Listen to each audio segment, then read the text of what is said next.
म सबभन्दा पहिले चैत 15 गते भएको घटनाप्रति दुःख व्यक्त गर्दछु र त्यो शहादत प्राप्त गर्ने पत्रकार सुरेश रजक र सबिन महर्जनप्रति श्रद्धाञ्जली व्यक्त गर्दछु र उहाँहरूलाई शहीद घोषणा गरियोस् भन्ने माग गर्न चाहन्छु।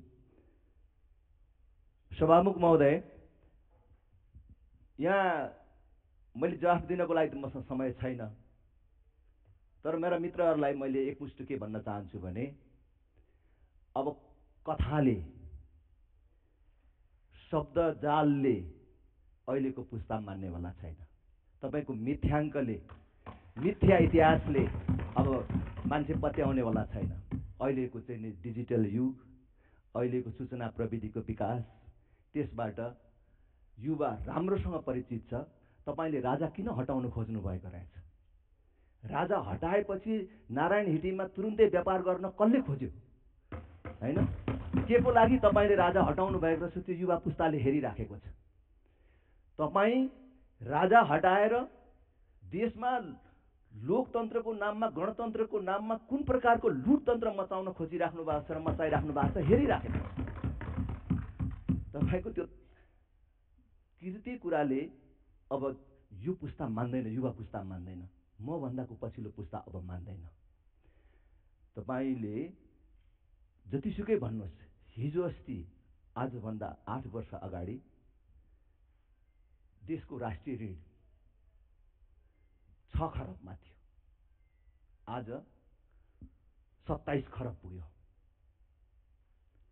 हामी हाम्रो जीवनकै र हाम्रो युगकै सबभन्दा बेसी कर तिरिराखेका छौँ यो दशक, र त्यसमध्ये कति विकासमा गयो त्यो पैसा र कति तपाईको पेट भर्नमा गयो भन्ने कुरा जनताले हेरिराखेको छ।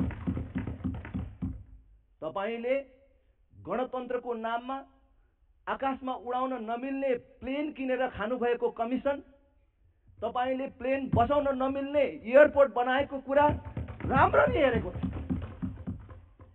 त्यसकारण तपाईले जतिसुकै शब्दको आवरण दिए पनि अब नेपाली जनता र युवा पुस्ता मान्नेवाला छैन।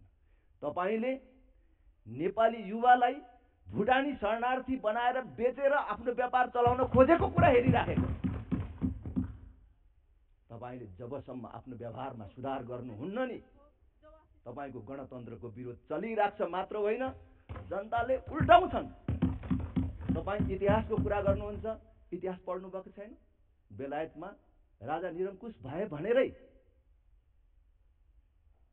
चार्ल्स प्रथमलाई काटेरै मारियो नि, फाँसीमै चढाइयो नि। तर गणतन्त्रवादीहरूको, तपाईहरूको अहिलेको जस्तै व्यवहार त्यहाँ भएपछि जनताले 12 वर्ष नपुग्दै 11 वर्षभित्रैमै विदेशमा बसेको राजाको छोरालाई खोजेर ल्याएर चार्ल्स द्वितीयलाई राजगद्दीमा बसाए। मात्र होइन नि, गणतन्त्रको नायक हुँ भन्ने क्रमवेललाई त्यसबेला मरिसकेका थिए, 1658 मै मरिसकेका थिए। 1660 मा जनताले च्यानबाट खोतलेर निकालेर उसको अस्थि पञ्जरलाई फाँसीमा चढाए। त्यसकारणले जनताले चाह्यो भने यो गणतन्त्र जान्छ।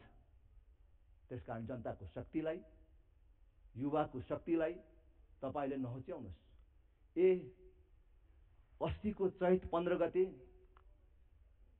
आन्दोलनकारीले मात्रै ज्यादती गरेको हो? त्यो नियन्त्रण गर्ने जिम्मा सरकारको होइन? तपाई कांग्रेस एमाले भन्नेहरू आज यो सत्तामा भजन कीर्तन गाउँदै, मादल बजाउँदै आइपुगेको हो? तपाईहरु तोडफोड नगरी आएको हो? मान्छे नमारी आएको हो? मान्य सदस्य, यहाँको समय सकिएको छ। त्यसकारणले मैले भन्छु कि त्यो सबिन महर्जनलाई हिँडिराखेको बेला गोली किन हानियो?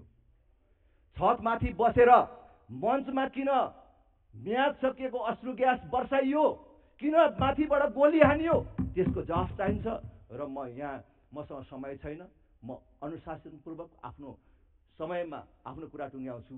म त्यस विषयमा सरकारको र सबै विश्व समुदायको, मानव अधिकार जगतको म ध्यान आकर्षण गर्न चाहन्छु कि न्यायिक छानबिन आयोग गठन होस् र दोषीहरूलाई कारवाही होस्। धेरै धेरै धन्यवाद।